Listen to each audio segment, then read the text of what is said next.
गुरु परंपरा योग संस्थान में आपका स्वागत है।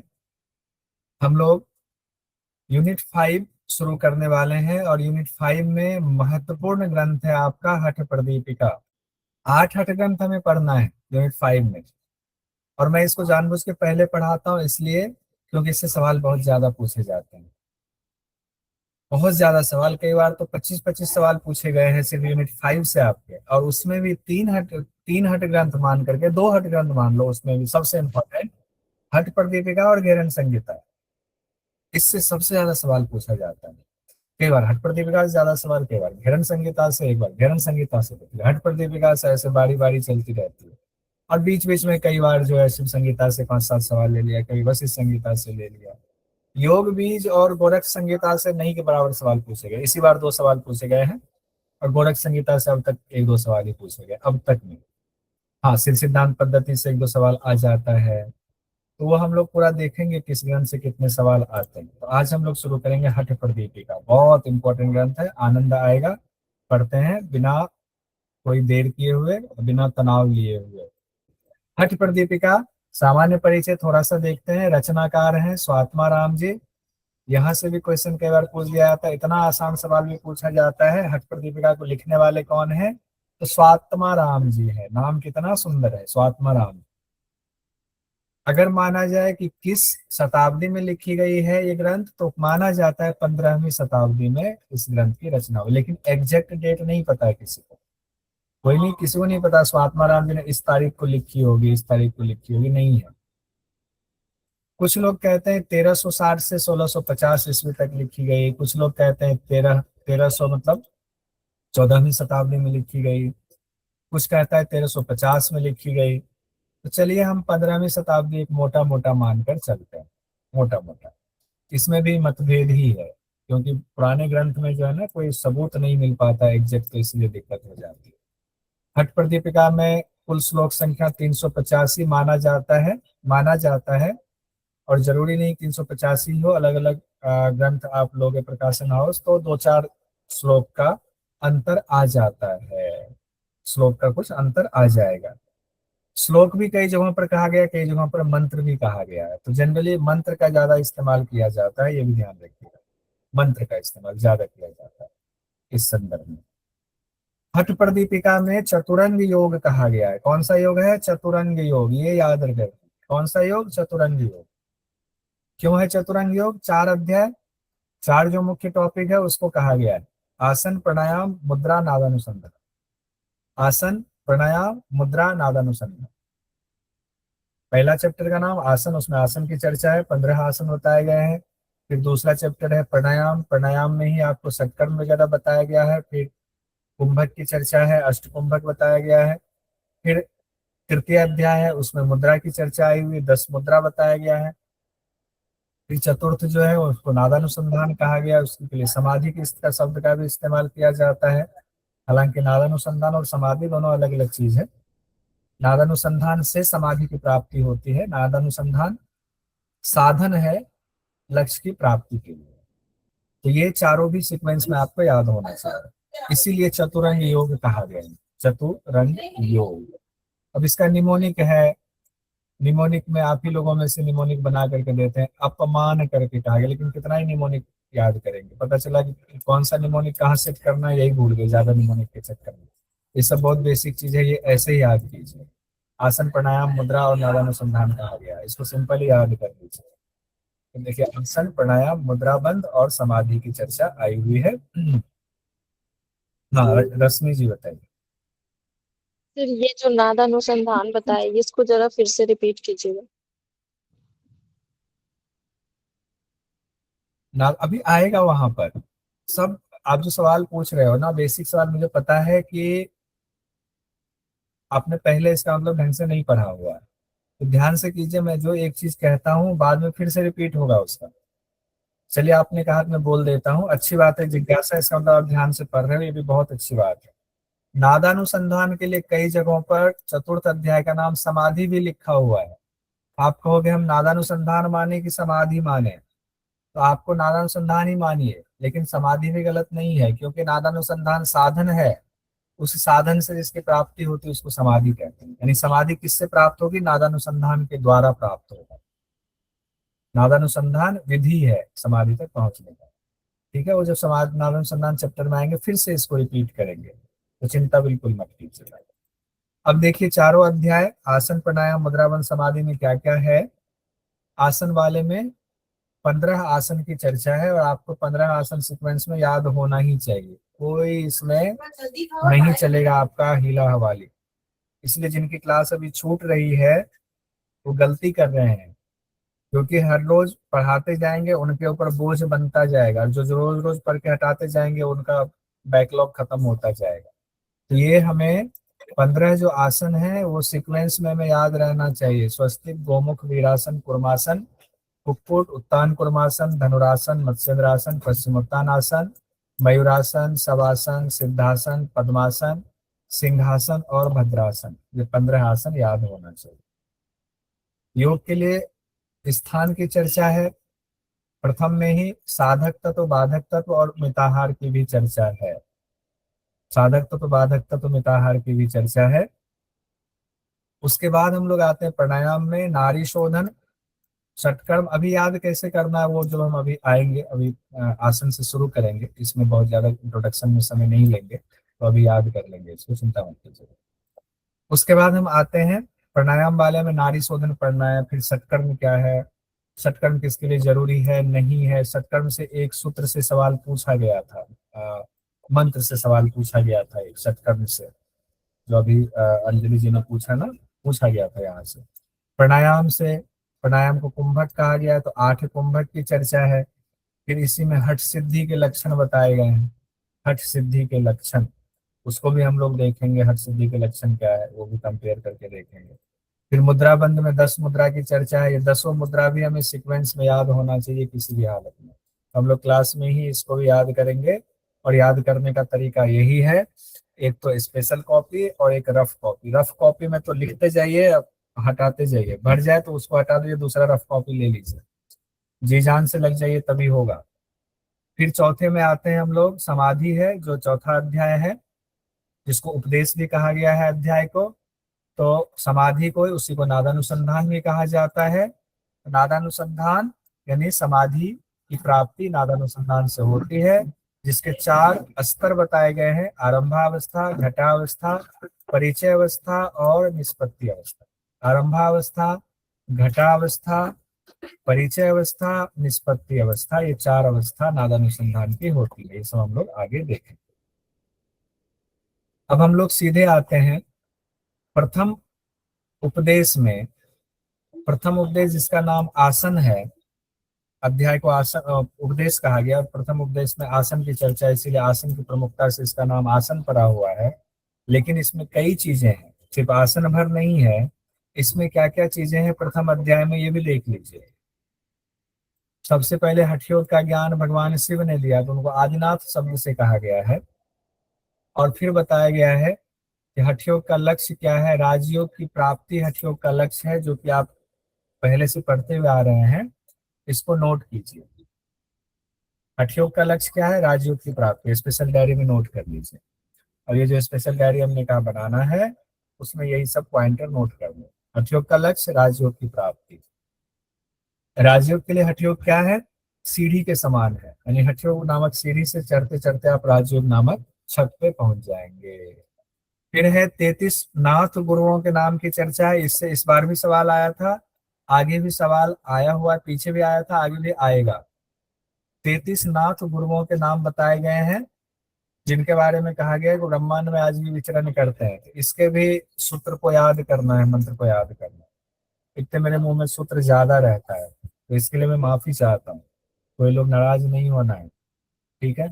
इसी उपदेश में स्थान और मठ की चर्चा है, ध्यान रखिएगा, स्थान और मठ की चर्चा भी यहीं पर। ये मत सोचिएगा कि द्वितीय उपदेश जो है वहां पर होगा, नहीं, स्थान और मठ की चर्चा भी इसी उपदेश में, प्रथम उपदेश में है। और बहुत इंपॉर्टेंट 6 बाधक तत्व, 6 साधक तत्व, कभी भी क्वेश्चन आ जाता है इससे, तो वैसे भी लेवल 1 का सवाल है, वहां भी याद करते हैं, याद होना चाहिए। फिर 15 आसन को सीक्वेंस में याद करना, वो भी है। यम नियम के बारे में भी है, यहाँ के कंफ्यूजन है, उसको भी हम लोग दूर करेंगे। यम नियम की चर्चा है, लेकिन सवाल पूछा जाता है यम नियम से।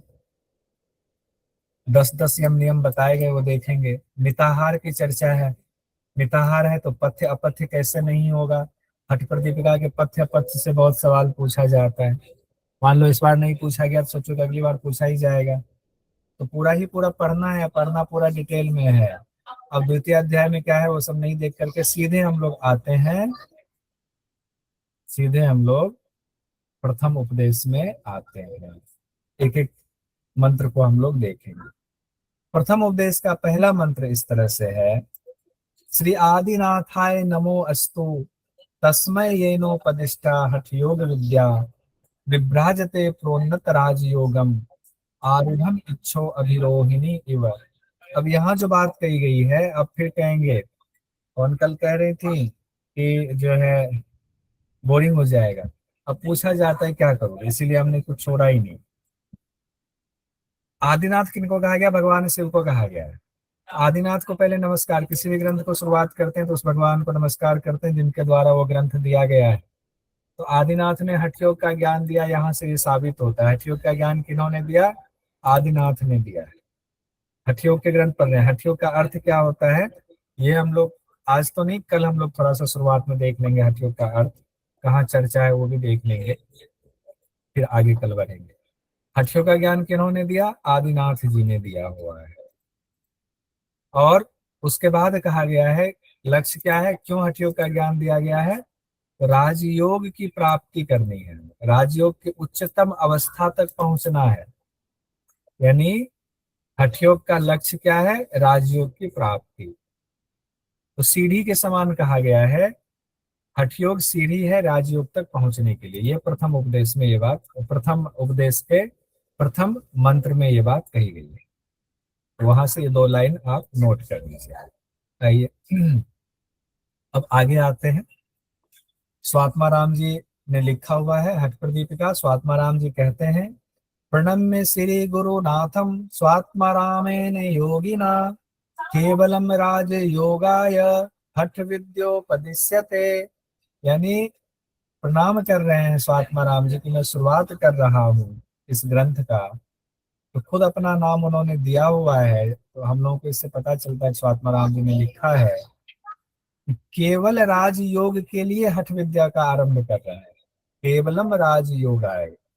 अब उनको थोड़ी पता था स्वात्मा राम जी को कि ये हठ विद्या का तो डायबिटीज ठीक करने के लिए मंडू का आसन वगैरह शुरू हो जाएगा। सिर्फ डायबिटीज करना, सिर्फ गले में दर्द है इतने इतने के लिए योग करा दो सर बस।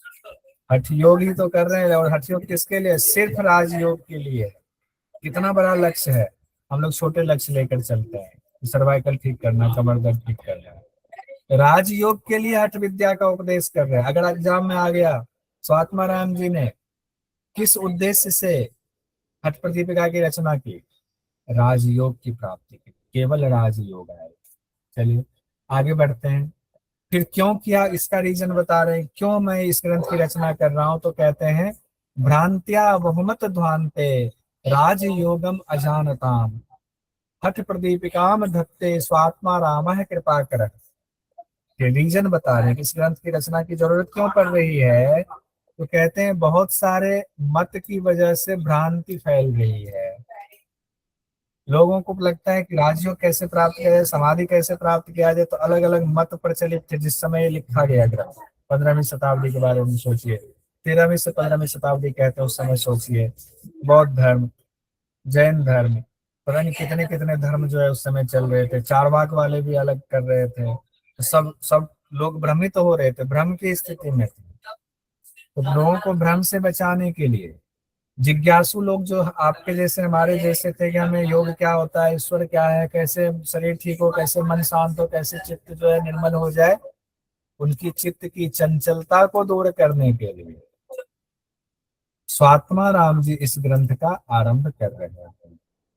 स्वात्मा राम है कृपा करें, स्वात्मा राम जी इस ग्रंथ को आरंभ कर रहे हैं। अब ये जो ग्रंथ में बातें आई हुई हैं आदिनाथ जी के द्वारा, तो आदिनाथ ने क्या सीधे स्वात्मा राम जी को ज्ञान दे दिया? कहा नहीं। यहाँ से एक क्वेश्चन पूछा गया था कि स्वात्मा राम जी को ज्ञान कैसे प्राप्त हो गया? सीधे प्राप्त हुआ नहीं हुआ है। यहाँ देखिए, हठ विद्या ही मत्स्येंद्र गोरक्ष गोरक्ष आद्या विजानते, स्वात्मा रामो अथवा योगी जानिते तत्प्रसादतः। साफ साफ कह रहे हैं, हमें अचानक से ज्ञान प्राप्त नहीं हुआ है। जो ज्ञान आदिनाथ ने दिया वो मत्स्येंद्र नाथ, गोरक्षनाथ और उनके द्वारा और आदि आदि योगियों को मिला, और योगियों को मिला, और उन योगियों की कृपा से तत्प्रसादतः जानितो जानिते तत्प्रसादतः, उनके प्रसाद से हमें ये ज्ञान प्राप्त हुआ। कौन सा ज्ञान प्राप्त हुआ? हठ योग का ज्ञान प्राप्त हुआ। तो स्वात्माराम जी को अपने गुरुओं से प्राप्त हुआ, और गुरु में वो परंपरा बता रहे हैं, मत्स्यनाथ, गोरक्षनाथ और फिर और अलग अलग गुरु हुए, उनके द्वारा वही ज्ञान परंपरा से मुझे प्राप्त हुआ, मैं भली भांति जान पाया। और फिर वो 33 गुरुओं के नाम की चर्चा करते हैं। हालांकि इन 33 गुरुओं में कुछ गुरु के बारे में तो चर्चा मिलती है उनके बारे में, बाकियों के बारे में बहुत ज्यादा चर्चा नहीं है, क्योंकि उस समय की बात है, ग्रंथ नहीं लिखी गई होंगी, तो इनके बारे में विस्तार नहीं मिलता है। कौन से 33 गुरु हैं, इनके नाम की चर्चा हम लोग यहाँ पर देखते हैं। कुछ ग्रंथ में एक दो शब्द को जोड़ करके नाम जो है एक साथ कर दिया गया, कुछ में अलग अलग किया गया, तो फिर भी कंफ्यूजन नहीं होगी। श्री आदिनाथ मत्स्येंद्र सावरानंद भैरवाह, चौरंगी मीने गोरक्ष विरूपाक्ष विलेशयाः, मंथानो भैरवो योगी सिद्धिर्बुद्धश्च कंथडी, कोरंटकः सुरानंदः सिद्धिपादश्च चर्पटे, कानेरी पूज्यपादश्च नित्यनाथो निरंजनः, कपाली बिंदुनाथश्च काकचंडेश्वर आहवयः, अल्लामः प्रभुदेवश्च घोराचोली टिंटिणिः, भानुकी नारदेवश्च खंडः कापालिक तथा। ये नाम यहाँ 33 नाम हो गए कापालिक तक। अब इनके बारे में कहते हैं, इत्यादयो महासिद्धा हठ योग प्रभावतः, खंडयित्वा कालदंडम ब्रह्मांडे विचरन्ति ते। ये इन योगियों ने हठ योग की जो विद्या थी उसको प्राप्त किया, और उसकी साधना से, उसके प्रभाव से काल के दंड को खंडित कर दिया। काल का दंड, भूत वर्तमान भविष्य में हम फंसे हुए हैं।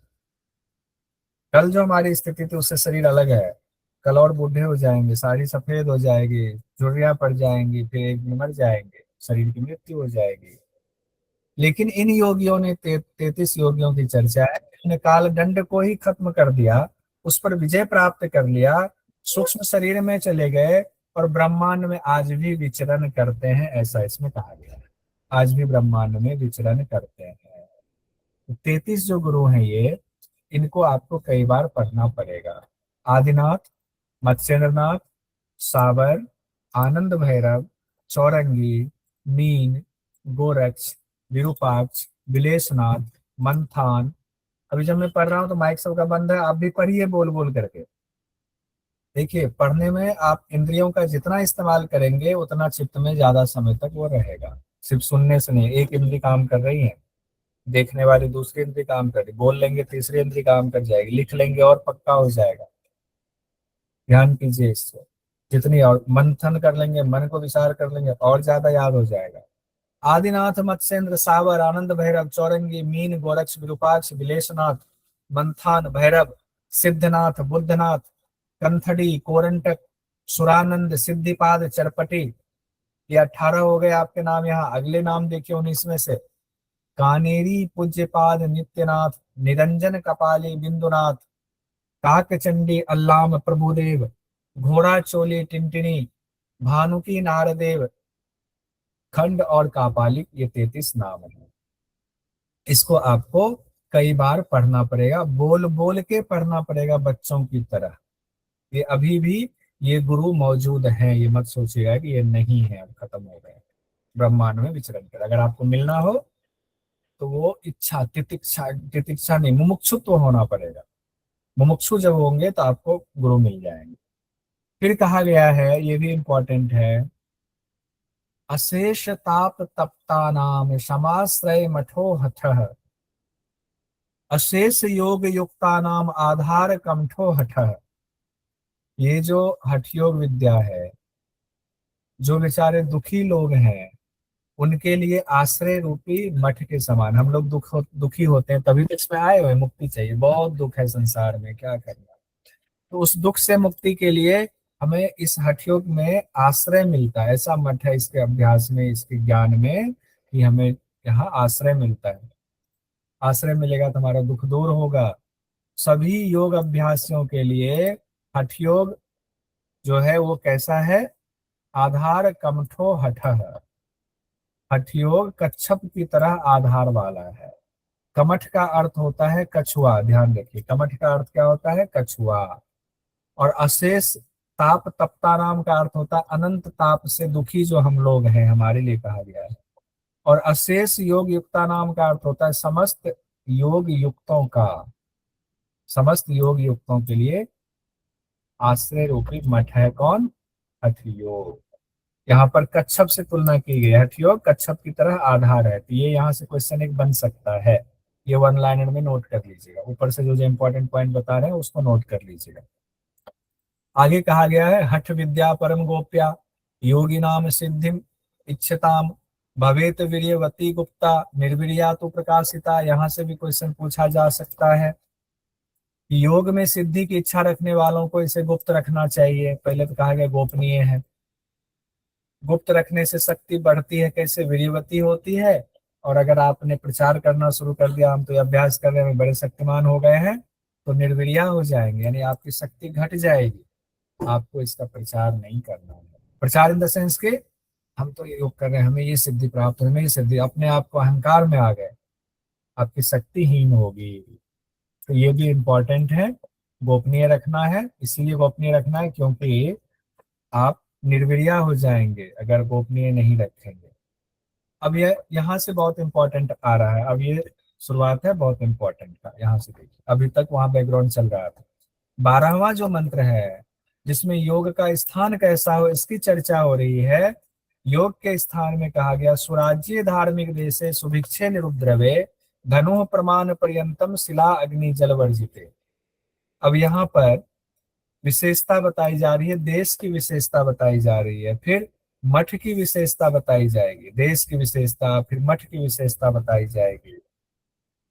एकांते मठिका मध्य स्थातव्यम हठ योगिना, यानी कि सुराज्य धार्मिक देश में जहाँ भिक्षा आसानी से मिलता हो, जहाँ उपद्रव नहीं होता हो, ये देश की विशेषता हो गई। उस देश में एक स्थान चुनेंगे। स्थान कैसा होगा?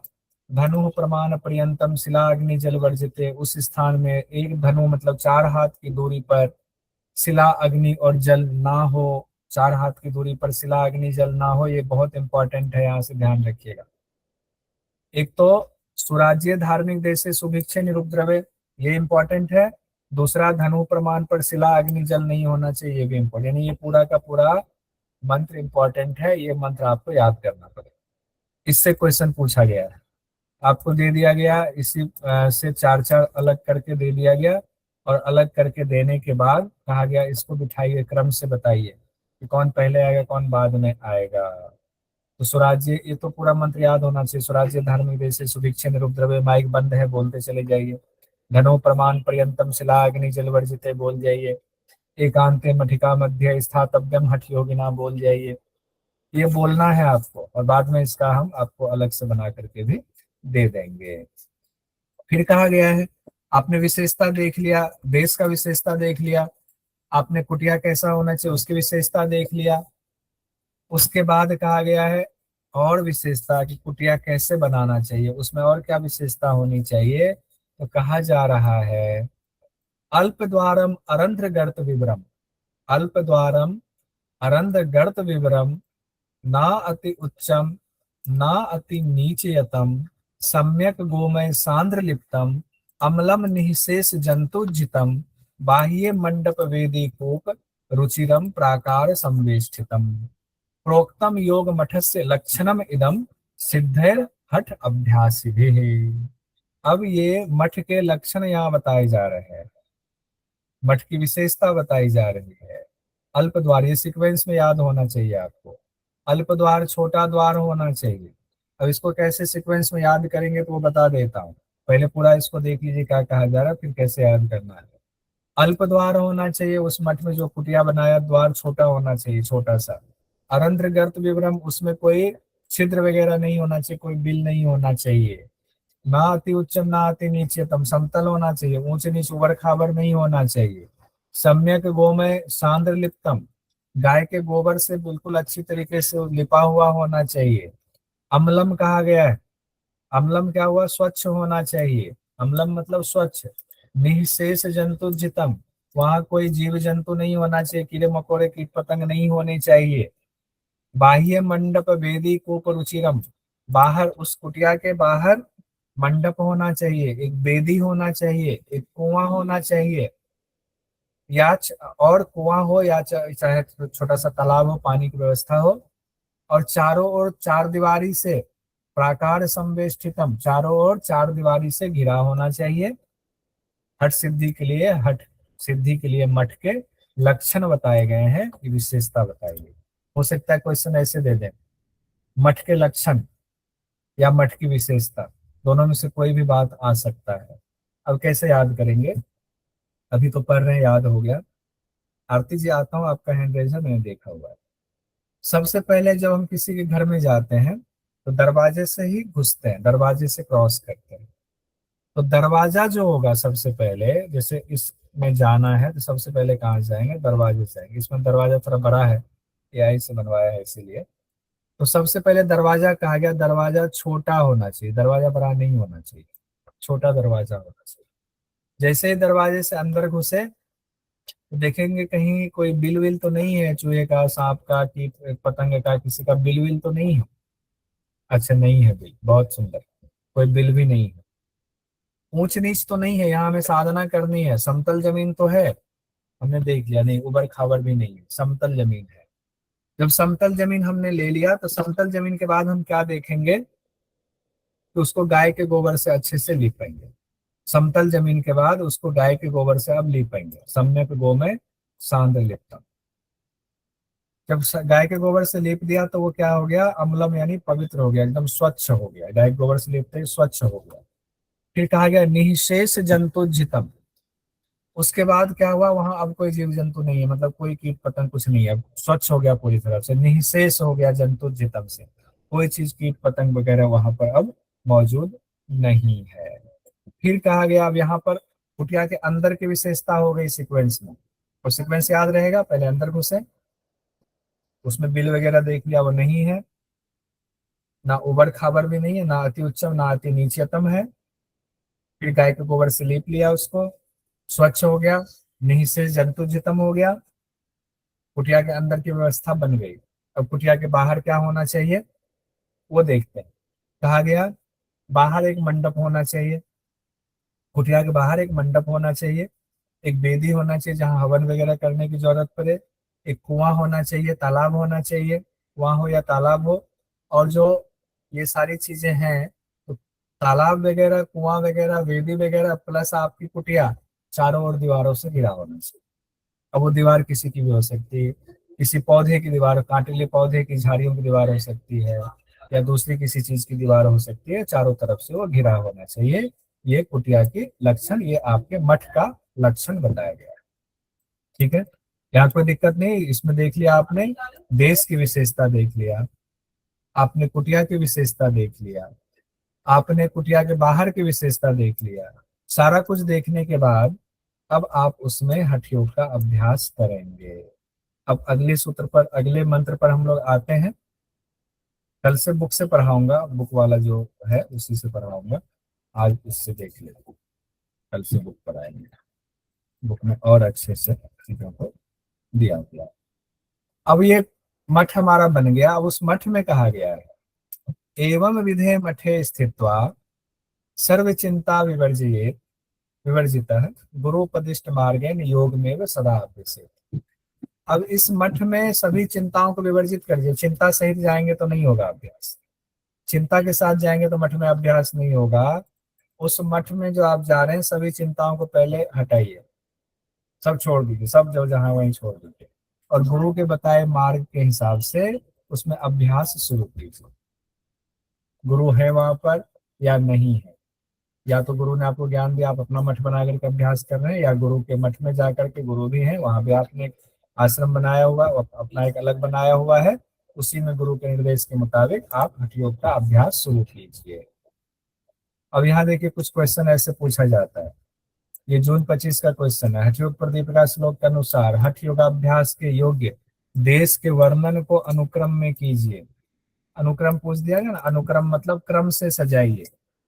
तो यहाँ पर पूछ दिया गया, क्या दिया ऑप्शन, शिलाग्नि, सुभिक्ष से रहित, सुभिक्ष, धार्मिक, सुराज्य और एकांत स्थान। हालांकि इसमें थोड़ा सा गलत भी दिया हुआ, लेकिन ठीक है, इस क्वेश्चन को हमें करना है। हम लोगों ने क्या पढ़ा था, सुराज्य धार्मिक देश है, सुभिक्षे निरुद्रव्य, फिर शिलाग्नि जल की बात आई हुई थी, एकांत में बनाएंगे, ये सारी बातें आई हुई थी। तो सुराज्य धार्मिक देश है, सुभिक्षे निरुद्रव्य, डी सी और बी होगा, डी सी और बी होगा। फिर शिलाग्नि जल वाला कहा गया, सुभिक्ष तो खैर क्यों यहाँ जोड़ा गया पता नहीं, शिलाग्नि वाला चलिए यहाँ से पता चलता है, शिलाग्नि वाला उसके बाद है, फिर एकांत स्थान है, भीड़ से दूर होना चाहिए। तो इस तरह से तीसरा उत्तर इसका सही है, जो भी हम लोगों ने पढ़ा हुआ। अब इसमें बहुत इंपॉर्टेंट एक है, बाधक तत्व और साधक तत्व। बाधक तत्व साधक तत्व से अब हम लोगों को पढ़ना है। आइए, बाधक तत्व पहले है, उसके बाद साधक तत्व की चर्चा आई हुई है। बाधक तत्व का ये वाला भी आपको याद होना चाहिए, इसमें भी कोई कंप्रोमाइज नहीं होगा, ये पूरा मंत्र आपको याद होना ही चाहिए। अत्याहार प्रयासश्च प्रजल्पो नियम आग्रह जनसंघश्च लौल्यम च सद्भिर योगो विनश्यति, ये आपको याद होना ही चाहिए। अत्याहार प्रयासश्च प्रजल्पो नियम आग्रह जनसंघश्च लौल्यम च सद्भिर योगो विनश्यति, ये याद कर जाइए। 5 बार बोलेंगे, अपने आप दिमाग में सेट हो जाएगा। अत्याहार है, प्रयास है, प्रजल्प है, नियम आग्रह, जनसंघ और लौल्यम, ये कहा गया है सीक्वेंस में, इसको याद करना। ये बाधक तत्व कितने हो गए, कुल 6 बाधक तत्व हो गए, नीचे साधक तत्व आएगा, कुल 6 साधक तत्व। अत्याहार अति आहार, प्रयास कर रहे अति प्रयास, प्रजल्प मतलब ज्यादा बोलना, अत्यधिक बोलना, नियम आग्रह कुछ ज्यादा ही नियम आग्रह में, नियम आग्रह कोई खराब चीज नहीं है, लेकिन ज्यादा ही नियम आग्रह में पड़ जाना ये खराब है। जनसंघ कहा गया, ज्यादा भीड़ भाड़ में जाना जनसंघ हो गया है। लौल्यम मतलब होता है चंचलता, बहुत ज्यादा किसी बात पे टिक ही नहीं रहे हैं, उसको लौल्यम कहा जाता है। तो लौल्यम से भी आपको खतरनाक है ये सब, आप जो योग साधना कर रहे हैं उसमें बाधक है ये। तो अत्याहार, प्रयास, प्रजल्प, नियम आग्रह, जनसंघ, लौल्यम, पीछे पीछे बोल जाइए। अत्याहार, प्रयास, प्रजल्प, नियम आग्रह, जनसंघ, लौल्यम। अत्याहार, प्रयास, प्रजल्प, नियम आग्रह, जनसंघ, लौल्यम। अगर याद नहीं है तो 3-3 करके याद कीजिए। अत्याहार, प्रयास, प्रजल्प, अत्याहार, प्रयास, प्रजल्प, नियम आग्रह, जनसंघ, लौल्यम। ये तो तोड़ करके बताया, अगर आप मंत्र में ही याद कर लेते हैं तो और अच्छा। अत्याहार प्रयासश्च प्रजल्पो नियम आग्रह जनसंघश्च लौल्यम च षड्भिर्योगो विनश्यति, ये पूरा आपको याद होना चाहिए, इस सीक्वेंस में पूछा जाएगा। उसके बाद साधक तत्व की चर्चा आती है। साधक तत्व भी आपके 6 बताए गए, 6 बाधक तत्व और 6 साधक तत्व बताए गए। साधक तत्व कौन कौन से हैं, उत्साहात साहसात धैर्यात तत्व ज्ञानाच निश्चयात जनसंग परित्यागात षड्भिर्योग प्रसिद्ध्यते। यानी उत्साह, साहस, धैर्य, तत्व ज्ञान, निश्चय, जनसंग परित्याग, ये 6 चीजें जो है ये कहा गया है साधक तत्व। साधक तत्व यानी कि आपकी साधना में सहायता करने वाले हैं। उत्साह होना चाहिए आपके अंदर, उस काम को करने के लिए साहस होना चाहिए, और उसमें सफलता नहीं मिल रही तो धैर्य से पूर्वक करेंगे तो सफलता भी मिलेगी। तत्व ज्ञान होना चाहिए, तब करेंगे अभ्यास को जब तत्व ज्ञान की जानकारी, देखो तत्व ज्ञान तो तुरंत होगा नहीं, लेकिन तत्व ज्ञान की मोटी मोटी जानकारी होनी चाहिए कि प्रकृति क्या है, पुरुष क्या है। तत्व ज्ञान मतलब आत्मा का ज्ञान, एक लाइन में कहें तो तत्व ज्ञान मतलब आत्मा का ज्ञान। फिर निश्चय, निश्चय बना रहना है कि हमें निश्चय है कि गुरु के प्रति, शास्त्र के प्रति, जो अभ्यास कर रहे हैं उसके प्रति ये सब पवित्र है और इससे हमें जरूर मिलने वाला है, ऐसा निश्चय करके हम उसमें लगे हुए हैं।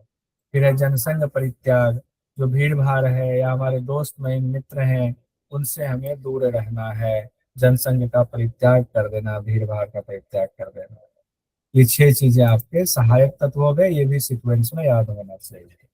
तो ये आपके स्पेशल नोट्स में बाधक तत्व साधक तत्व आपके होने ही चाहिए, और ये सीक्वेंस में याद होने ही चाहिए। इससे बहुत सारे सवाल अभी जैसे ही कंप्लीट होगा तो बहुत सारे सवाल जो PYQ वाले हैं वो भी आपके सामने आएंगे। फिर उसके बाद अगला जो सूत्र है, मंत्र है हमारा, वह है हठस्य प्रथम अंगत्वात् आसनम पूर्वम उच्यते कुर्यात तत् आसनम स्थैर्यम आरोग्यम च अंगलाघवम। हठयोग के प्रथम अंग आसन के बारे में कहा गया है कि आसन से क्या क्या होता है, इसकी चर्चा। देखिए, जो हम लोग अभी पढ़ेंगे, कल तो संडे है, एक हफ्ता प्लस एक 8 दिन जो पढ़ेंगे, उसका जब एक वीक के बाद जो स्पेशल क्लास होगी उसमें स्पेशल प्रेजेंटेशन के तौर पर आपको ये सारी चीजें फिर हम रिवीजन कराएंगे। अलग से प्रेजेंटेशन दे करके बना करके आपको हम ये सारी चीजें 1.5-2 घंटे में कंप्लीट कराएंगे। लेकिन वो फायदा तब होगा जब आप भी साथ साथ करते जाएंगे, तब फायदा होगा, तब आनंद आएगा। तो यहाँ पर आसन के 3 लाभ बताए गए हैं, स्थिरता, आरोग्यम और अंग लाघवम। स्थिरता, आरोग्यम आरोग्यम और अंग लाघवम। हठ पर दीपिका में अलग है और घेरन संहिता में थोड़ा अलग हो जाता है, तो इसको नोट कर लीजिएगा। इसको हठ पर दीपिका और घेरन संहिता से हम कंपैरिजन करके भी देख सकते हैं, और नीचे कंपैरिजन किया हुआ भी है। अगर एग्जाम में आ जाए, हठ पर दीपिका के मुताबिक आसन से क्या क्या होता है, आसन से स्थिरता आती है, आसन से शरीर निरोगी होता है, आसन से शरीर हल्का होता है, ये कहा गया है। लेकिन अगर घेरन संहिता में आएंगे, वहां जो सप्त साधन है, यानी 7 अध्याय 7 साधन बताया गया है, वहां आसन के दौरान कहा गया है दृढ़ता आती है, सिर्फ एक बात कही गई। अंग लाघवम की चर्चा वहां प्राणायाम के लिए कहा गया है। देखिए, अंग लाघवम वहां प्राणायाम के लिए कहा गया, कहाँ? घेरन संहिता में। यहाँ हठ पर दीपिका में अंग लाघवम आसन के लिए कहा गया। ये आपको ये नोट कर लीजिए, आप अपने स्पेशल डायरी में इसको नोट कीजिए, इस बात। ठीक है, स्पेशल डायरी में नोट कीजिए, ये नोट कर लो। अंग लाघवम घेरन संहिता में प्राणायाम के दौरान, अंग लाघवम हठ पर दीपिका में आसन के दौरान कहा गया। तो आसन से 3 बातें। अब क्वेश्चन एक और तरीके से पूछा जाता है, जैसे क्वेश्चन पूछा जाएगा हठ पर दीपिका के मुताबिक आसन से क्या क्या होता है, निम्न में से चूज करें। 5 चीजें आपको दे दिया गया, उसमें से 5 चीजें, उस 5 में 3 ये भी है, स्थैर्यम आरोग्यम अंग लाघवम, ये 3 भी है, 2 और अलग है। नीचे फिर दिया जाएगा कूट का चयन करें। कूट का चयन करें तो आपको ये तीनों उसमें से चूज कर लेना है, बाकी 2 को छोड़ देना है। बाकी 2 को छोड़, लेकिन कैसे चूज करेंगे? जब हमारा स्पेशल नोट एक बना हुआ है तब चूज कर पाएंगे, नहीं तो चूज नहीं हो पाएगा। अभी तो कथा सुन लेंगे तो चले जाएंगे तो दिक्कत नहीं। तो ये सब चीजें मैं जो स्पेशल क्लास होगी उसमें फिर से इसको लेकर के हम आएंगे, वहां पर क्वेश्चन के रूप में भी थोड़ा लेकर आएंगे, फिर एक अलग से प्रेजेंटेशन के रूप में लेकर के आएंगे। लेकिन आप अपना नोट्स बनाएंगे, अपना शॉर्ट नोट्स बनाएंगे। अब आगे 18वें मंत्र में कहा जा रहा है, वशिष्ठाद्य मुनि भी च मत्स्येन्द्राद्य योगी भी अंगीकृतानि अन्य आसनानि कथ्यन्ते कानिचित मया। अब जो 15 आसन की चर्चा होगी, वो आसन कहाँ से आए हैं उसके बारे में यहाँ बात हो रही है कि वशिष्ठ आदि मुनि ने, मत्स्येंद्रनाथ आदि योगियों ने, देखिए वशिष्ठ जी को मुनि कहा गया है, मत्स्येंद्रनाथ जी को योगी कहा गया है। वशिष्ठ आदि मुनियों ने, मत्स्येंद्रनाथ आदि योगियों ने अंगीकृत किया है, इन आसनों के बारे में जानकारी दिया हुआ है, इन आसनों के बारे में बताया है। उसी आसन को अब हम आगे बताने जा रहे हैं। कौन बताने जा रहे हैं? स्वात्मा राम जी बताने जा रहे हैं। कौन कौन से आसन है? पहले आसन का नाम एक बार देख लेते हैं, फिर हम लोग मंत्र पर आएंगे।